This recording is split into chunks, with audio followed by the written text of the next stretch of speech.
Mixed trouble behavior with tequila makes me wanna say, yeah, yeah. I met her in Mexico. Hey, yo, what's up? Welcome back to the WebbWay.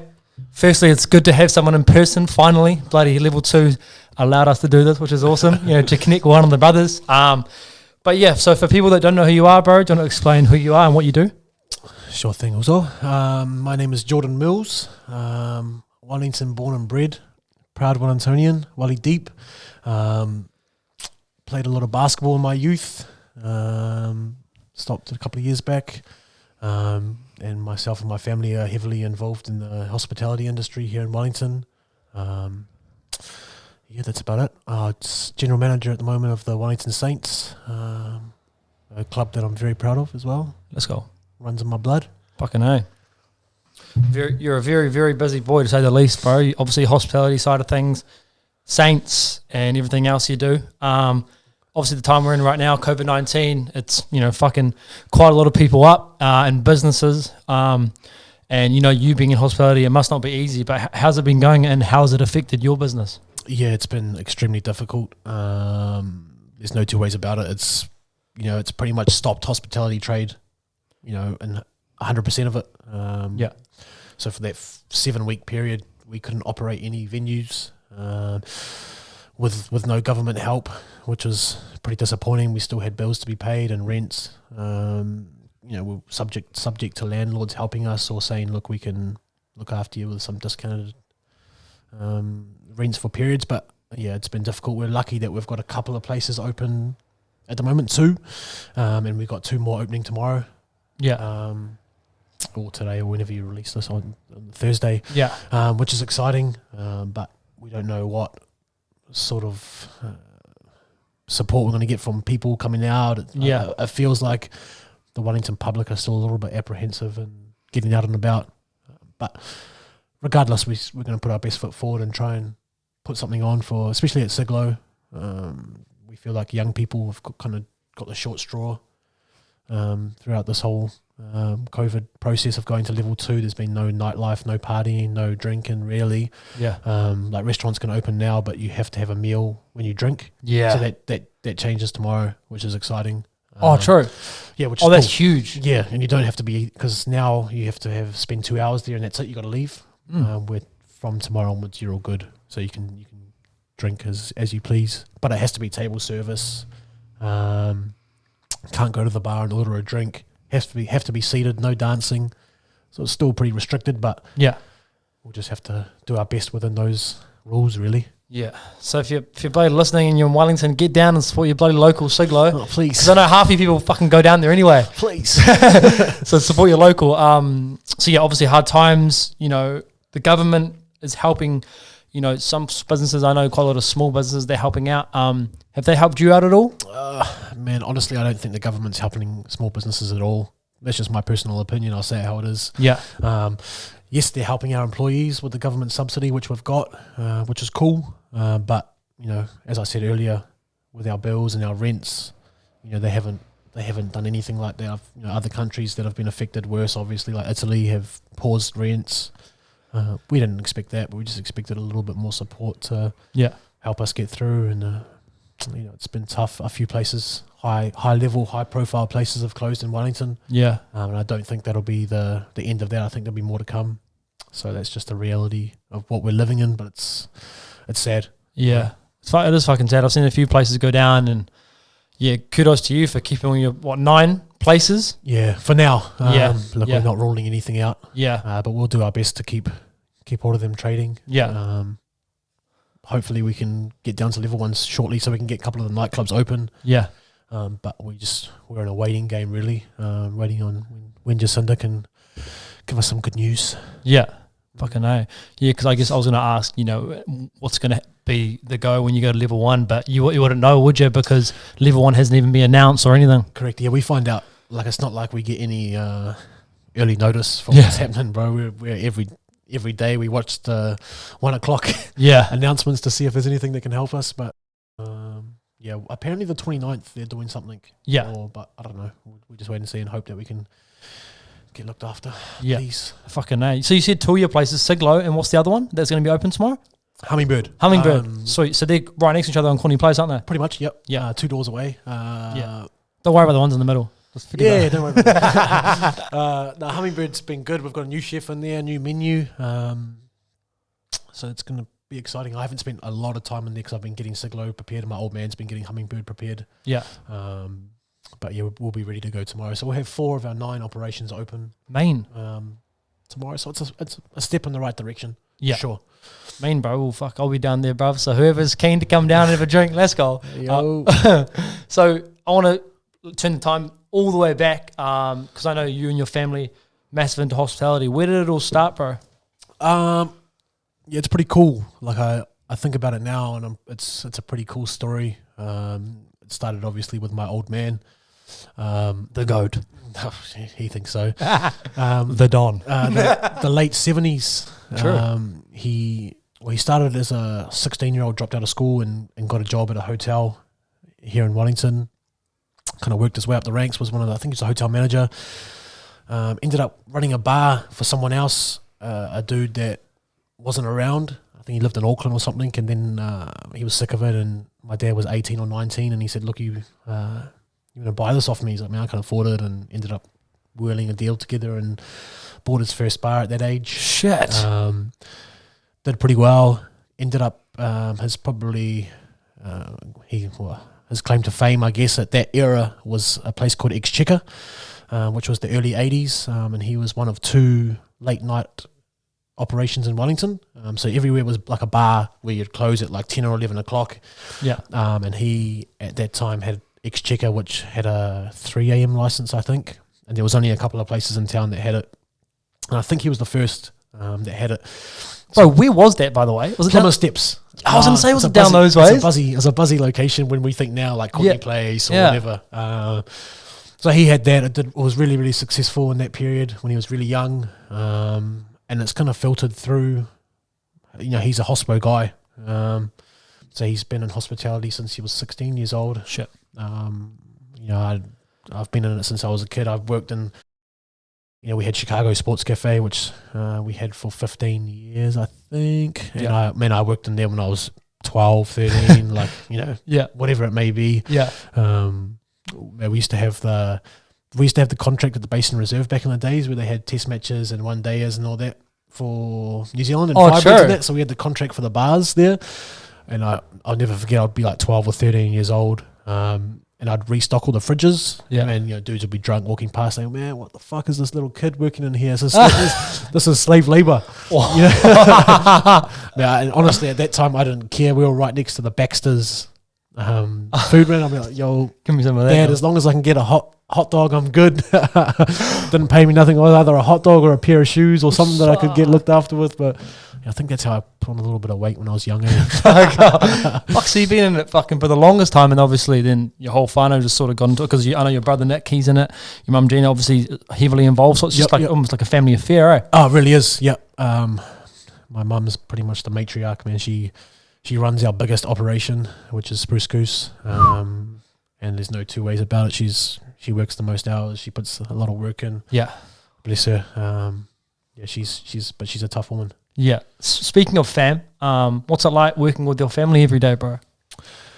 It doesn't come without challenges, that's for sure. Yeah. We definitely have our disagreements and our run-ins with how things should be run or how things are going. But I think we're in a pretty good place where now that, especially I'm a little bit older, that my parents give me a bit more, I've got my places and I run them how I want to run them. When I was 20, 21, 22, it was different. Like the places that I take care of, the nightclubs, my parents got no involvement whatsoever, really. Like they don't really know the staff or anything like that. But we all work together on a day-to-day basis, which is cool. Like I'm blessed to be able to spend lots of time with my family every day, for sure, which a lot of people don't. Yeah. I'm a family man, through and through. Through and through as well. So for someone starting out, say I was, Joe Blogs, so we'll say Joe Webb, walking down the street and, you can give this person advice, what would be some of your biggest learnings for you that will be beneficial for someone else starting out? That's a good question. I think you got to be hands-on. You got to be present. Yeah. Like you can't. I don't believe you can open a business, especially in the hospitality industry, where you can just open it, get staff in, and run it and leave it be. Yeah. You need to be there. You need to be present, running it day to day or week to week, with your your hand on the pulse, I guess. Yeah. And work hard for it. It's a simple kind of mantra that people always say. You got to work, but the harder you work, the more results you get. Yeah. In life, I think.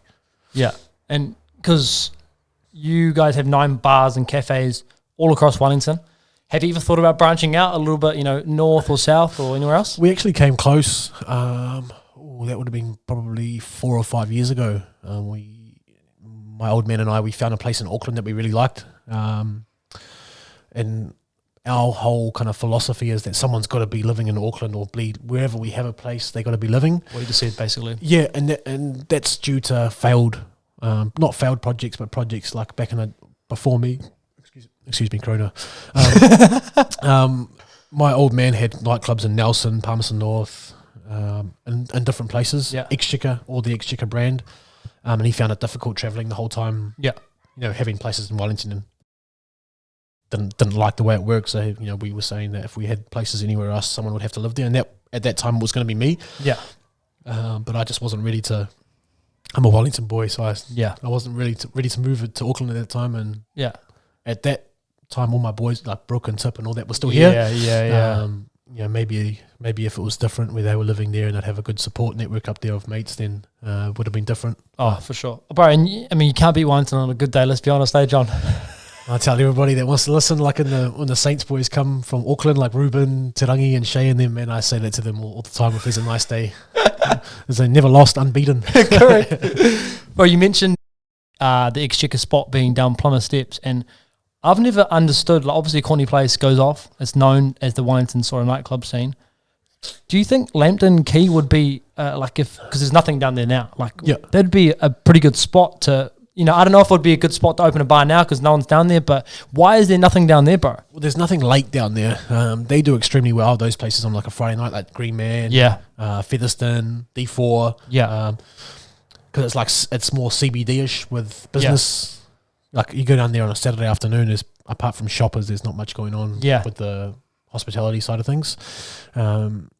Just because it's kind of like the business area where there's like government departments and that's what I want to get out of the where Courtenay Place, there's still businesses and stuff around, like ANZ's just around the corner, but it's more known as like a hospitality precinct of kind of bars anyway. There's a whole heap of bars around that area. There's probably too many for how many people are around. And I guess like on Lambton Quay, there's just shops and stuff, so there's probably no room for bars in between. Is there there's Hallensteins and there's ANZ and stuff? So I mean, that's been done. There hasn't been, as long as I can remember, Courtenay Place has been the spot for the bars and late night with Blair Street, Ellen Street, etc.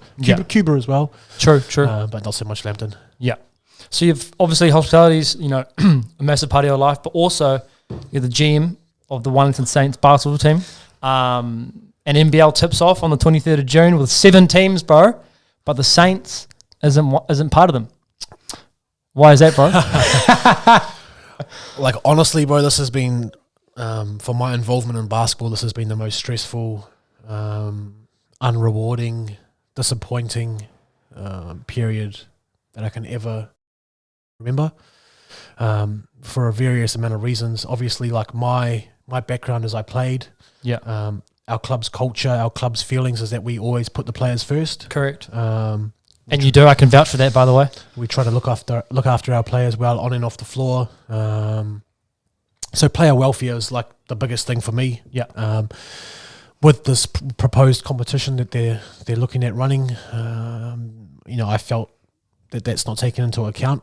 If you look at netball, you look at rugby, you look at rugby league, all of their preparation time, all their pre-season is 4 weeks full contact. Just to get bodies ready. People haven't been doing anything in a long time, like full sports in a long time. So you need a long time to get your body right, get your movements going again. And the NBL's proposed pre-season is 3 days. What?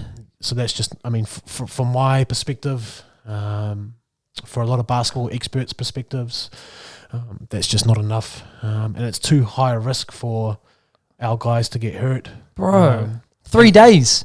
3 days. What the and they're playing 3 to 4 games a week after that for 5-6 weeks. So it's just got injury written all over it. For sure. And I'm just not willing to put our club's reputation and our club's 40-year history on something like that. Like, for instance, we've got obviously a lot of high-level guys that have been associated with our club and play with our club. Someone like Ruben Terangi, Jordan Ngatai, they're obviously ANBL players. That's where they make their big money. Yeah.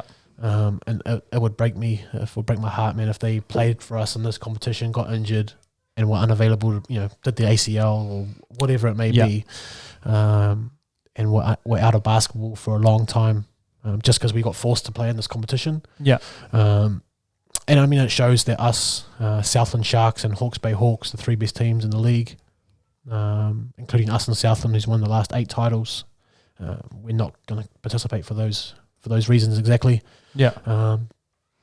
But I mean, little things like when we travel, we like to travel pretty well. We try to put our guys in nice hotels. Pre and post massages and good physios and all those little things that hasn't been addressed as of yet for that. So it's concerning. It's concerning from someone like me that's passionate about basketball and passionate about doing the right thing. I wish the teams all the best. I wish them all the best, but it's something that we're not interested in being a part of. And a lot of high-level basketball players are not interested in being a part of it. So I'm worried about the talent of the league as well, or the proposed competition. They're going to call it something different, I believe. Not the NBL title. It might be an NBL Showdown or NBL Cup or something different. I wouldn't call it the NBL at all, bro. From my point of view, there's no NBL at the Saints because, don't get me wrong, other teams are good, kudos to you guys, but, I mean, I can agree, and I'm sure anyone else who knows basketball in New Zealand can agree that the Saints is the best team and has been the best team for a long, long time now. Talent, as you say, how you treat the players and everything. I feel like it's not going to be the NBL without the Saints, and why do you think the NBL isn't, like, no one's up to the Saints sort of league? Oh, thank you. I think that they should call the league like the G League or D League, but they weren't very happy about that. They said the Z League. Honestly, there's a lot of people that I feel like a little bit the Saints has more recently the Golden State Warriors syndrome, where people either love us or hate us. Yeah. It doesn't bother me. Like, my goal is to put teams together to try and win a title.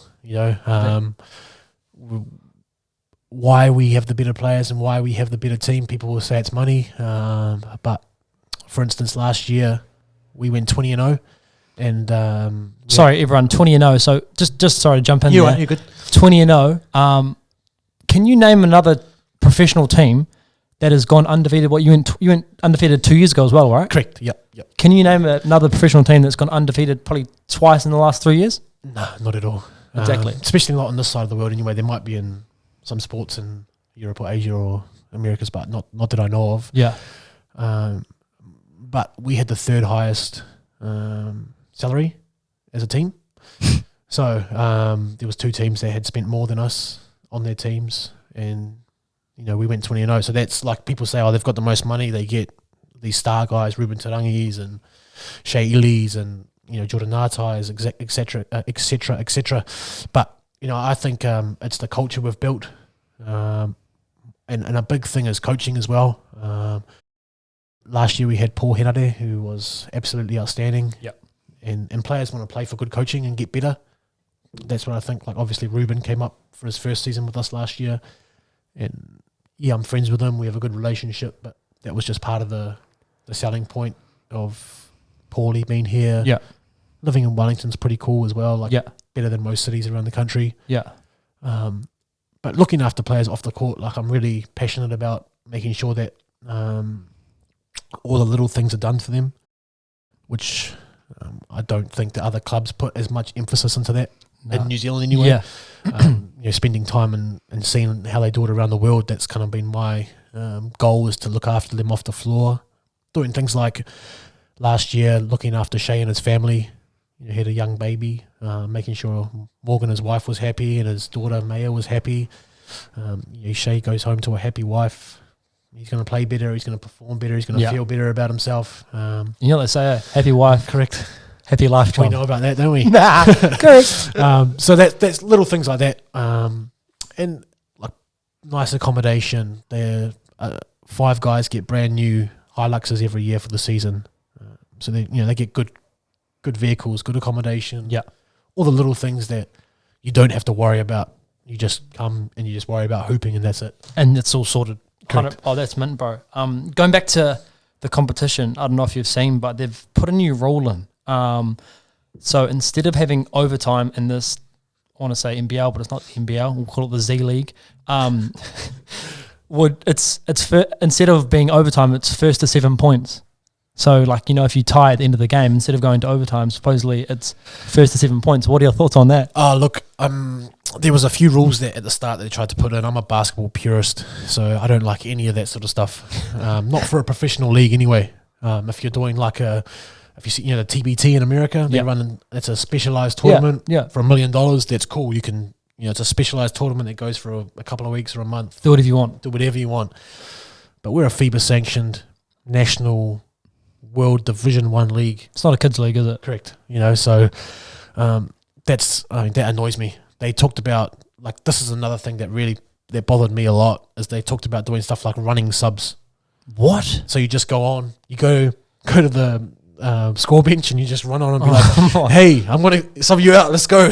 What? But I'm not being funny, but this is sort of, I want to say it's embarrassing. It really is. And things like they were talking about if you win a quarter, you get 1 point at the end of the game. So if say your team wins, they get 4 points for a win and an extra point. They get an extra point for winning each quarter. So most of them got thrown out, but it's just that's what their thought process is. Where it's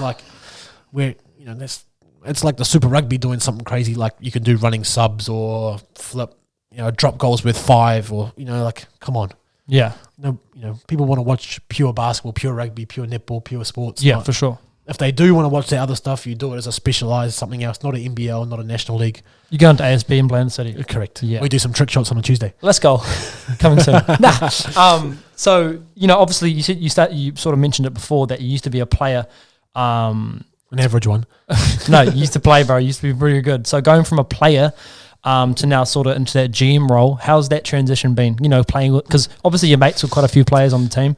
What's that been like? Yeah, it was interesting. I had 3 or 4 guys on the team last year that I had played with myself. Yeah. But I felt, I might be wrong, I felt that they respected me. So we had a really good working relationship. Yeah.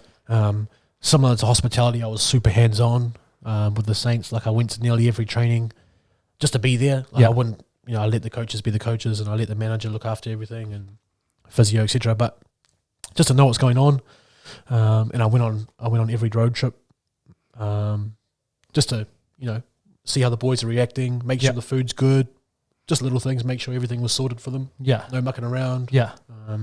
Which I think is key. For sure.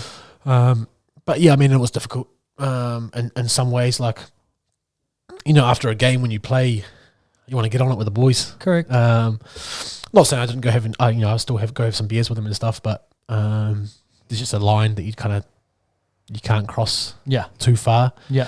So that was, a part of my maturation, I think. Yeah. But it was good. I really enjoyed it. I felt like could I still play if I got in decent shape? Yes, but I had more to give in that role than playing at this time in my life. So, and that's what happened, and I think I did. That's cool, bro. So going from obviously player, GM, you've sort of done it for, was that your first year last year? First year in the full role. Yeah, in the full role. So going from that, could you see yourself being a GM for other team? Like, for example, I know I'm jumping the gun here a little bit, but would one of your goals be, or highlights, or dream be to be a GM for an NBA team one day? Oh, 100%. Is that far-fetched for sure? But, it's like a little kid growing up wanting to play in the NBA or wanting to be an All Black or something. For sure, I'd love to. Yeah. I think I've still got a long, long way to go learning-wise. Yeah. Till I got to that level. But I'd love an opportunity. I've I've emailed Sean Marks actually a couple of times and been in touch with him, but I'd love to be a fly on the wall. Yeah. In the NBA or wherever it may be, just to grow. I think part of the growth, your growth as a person and what you want to do is you need to get to bigger league, or gradually get to bigger things and bigger leagues for basketball. Obviously, New Zealand's pretty small for that. Yeah. So whether it's a step to Australia one day and then to Europe or to the States, that would be next level. That'd be next level. For those who don't know who Sean Marks is the GM of the Brooklyn Nets. So he was first ever New Zealander. Yep. So yeah, he was. I think he was had a big involvement with getting Kyrie and KD to the Brooklyn Nets, if I'm correct. Yep. So yeah, that'd be unreal, bro. So at the moment, there's a massive series on Netflix called The Last Dance. Bruh. And for me, it's eye opening. But secondly, it's crazy how dominant Michael Jordan was in those days and how much of a psychopath he was. Firstly, are you watching it? Yeah, I finished it. Yeah, it's unreal. Yeah, and what are your? If you could sort of sum it up, how would you sum it up to people?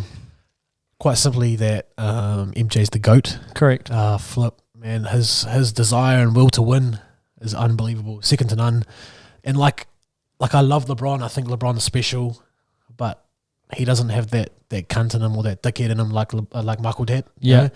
He would be a cunt to his teammates. He'll do whatever just to get it out of him. Yeah. But even him saying, I'd never ask anyone else to do what I wouldn't do. Yeah.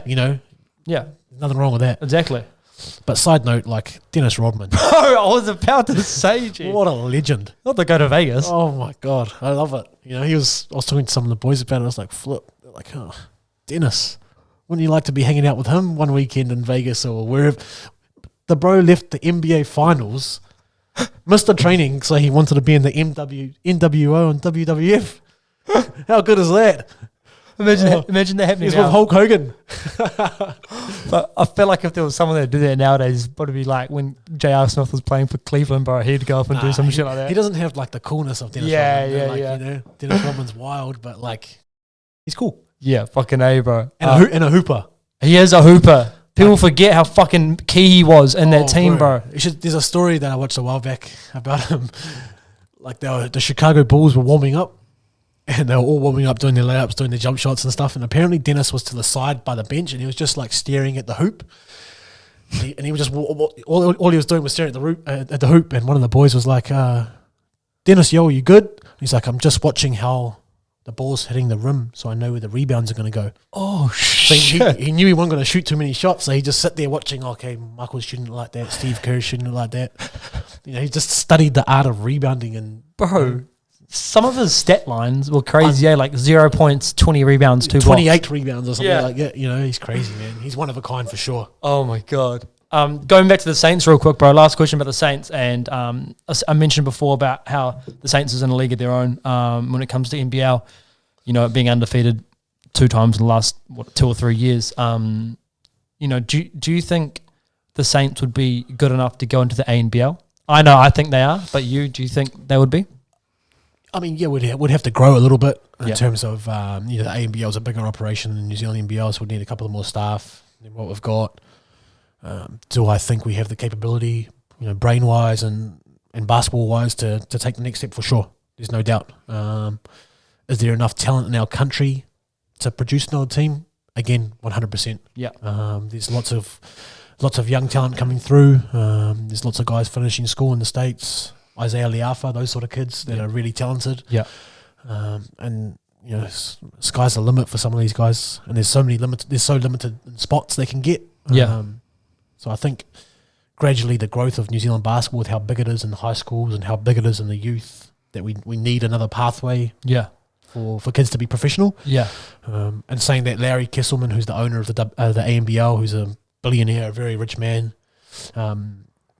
he's indicated, we've been in touch with his representatives a few times over the years. He's more worried about getting more Australian teams involved first before looking at New Zealand. Typical fucking Aussies. He's all good, man. He's a successful man, so there's a reason for that.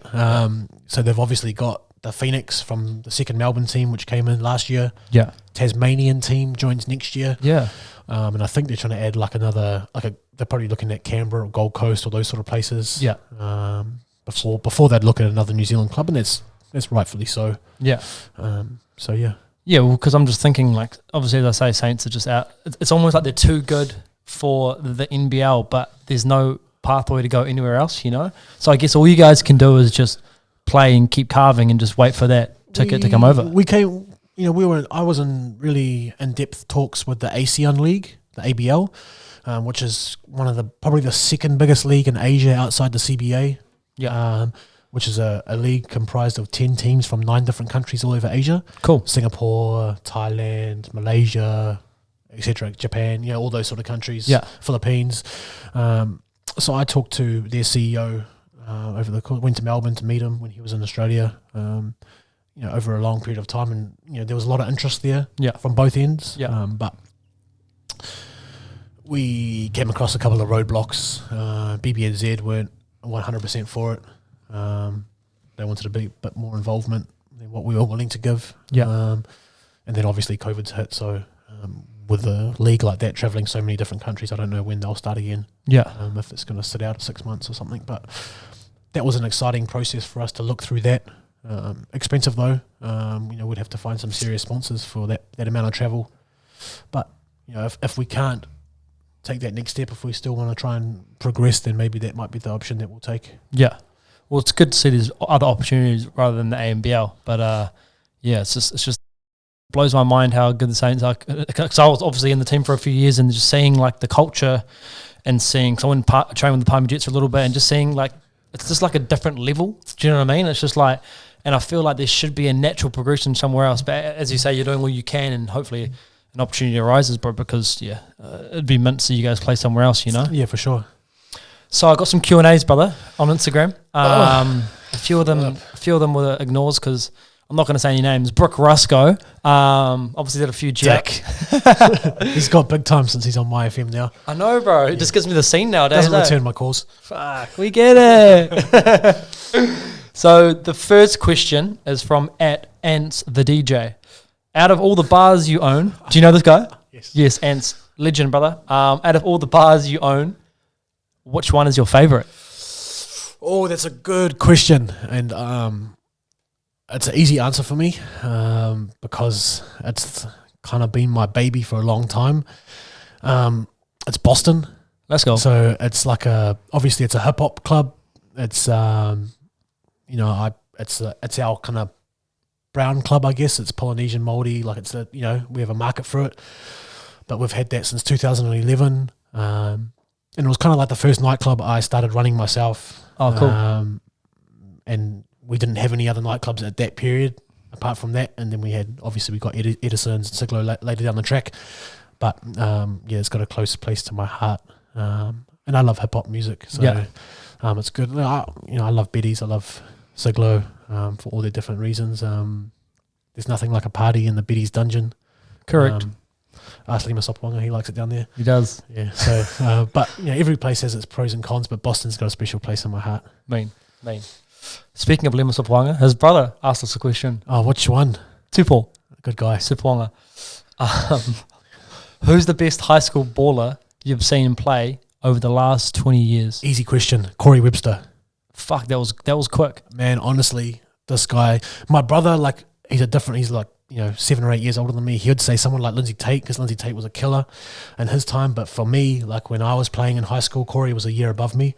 Man, this guy was a murderer. 40s, 50s. At ease as well. Like he'd do it in every single way and looked like he didn't even break a sweat. Like I never forget the secondary school finals. I think it was 2005 or 6. Yeah, 2006 in Christchurch. They played against Brook and them St. Pat's when Brook and them were young in the final. Oh, yeah. And Corey had he might have had 30 in the first half and they were up by 30 and then he barely played the rest of the game. Just looked like he just flicked a switch and was... And he's one of New Zealand's best now. Abercrombie was in the Westlake team too, right? He was the year before. So he was 2005. That was stacked that year. They had Tommy, Corey... Rob Lowe? Rob was young. Rob was on both of those teams. Yeah. They had Robbie. They had a couple of big dudes like Rory Fennon. There. Like for high school, if you have Warwick Siddle, they're like 6'8", 6'9" in high school teams. They were huge. You're lucky if you like St. Pat's when they won it the year later in 2007 and 8. Their bigs were 6'2". That's crazy. Joe and Jake and them, Joe Marva and Jake Ashby and them, they were little. Bro, So I just it's remember seeing Abercrombie, bro, in the warm-up. pogo stick. It just what it looked like. Yeah. The bro would do windmills just easily. He's still athletic now. He's probably 32 maybe. And he played with us obviously this past season. And he hasn't aged a day. His body hasn't aged a day in correct 12 years or however long it's been. He's an athlete. one ab. The next one is from John.Sarah. Top 3 NBL players in your opinion in your time. Like, so any era. Any era? Sorry, actually no, I'll change it. That you've seen because not that you've heard about. Yeah, I'd love to throw guys like Kenny Mack in there, but I haven't Seen them play. apart from video or when Kenny Mack was real old, like in his late 30s and that. So top 3 NBL players I've seen. Number 1, with very little question in my mind, is Torrey Craig. Correct. Man, honestly, I tell a story. I played against, we trained together. You were there as well. Yeah. Trained against him, trained with him for 2 seasons. And he is the best defender I've ever seen. I can't, you might get him on an up fake and beat him off the dribble if you're lucky. And you might think you have an open lane, and then he'll just come behind you and pin your shit, block your shit. And then you might think you got a jumper, you'll get off, and he'll just use his length and get a piece of it. Oh, God. So he's unreal, man. And so proud to see him go to the NBA after playing in New Zealand, little old New Zealand with Wellington Saints, and doing so well. And a good dude as well, man. He's one of the best teammates ever.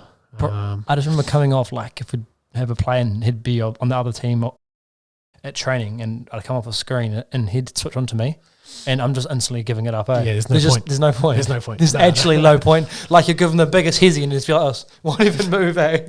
And the bro after training would go to Domino's up the road for $5 pizzas every night. And the bro's, honestly, this is no fucking word of a lie. He's probably 6% body fat. He is so, and he's eating whatever the fuck he wants, bro. I used to drive me up the wall seeing him eat Domino's every day. I hope he listens to this TC, motherfucker. That's one. Top 3 NBL players I've seen. Corey Webster's. Yeah, I was going to say. He's definitely in there as well. He's special talent. Because we play a similar position, I used to guard him in trainings, and it was no fun at all. He'd just score on you every single time, any single way. Sometimes you'd play terrible defense on him, and he'd miss, and then you'd play perfect defense, do everything but block a shot, and you'd still make it. He's just a heck of a scorer. And it's so depressing, eh? You'll honestly be handed his face and just be like, where? So, what can I do? Yeah, it's pretty depressing. Number 3's tough, man. There's a whole bunch of guys that have been extremely good players in our league. I'm obviously biased towards Saints players, so it's going to be a Saint. It'd be either Shea Ely, Lindsay Tate. They've all been really good players in our team, in our league, and won multiple titles. Yeah. PC was pretty special. Pero. He was in the league when I was kind of a teenager watching games, but he used to find ways to win. He'd just, had a big shot or... Yeah. So all of those guys are pretty... and they're iconic New Zealand basketball players as well. Yeah, 100%. No, that's a good top 3, bro. And obviously they're going to be from the Saints because... there's no other team, is there? No, it's not. So this one's from The Pest.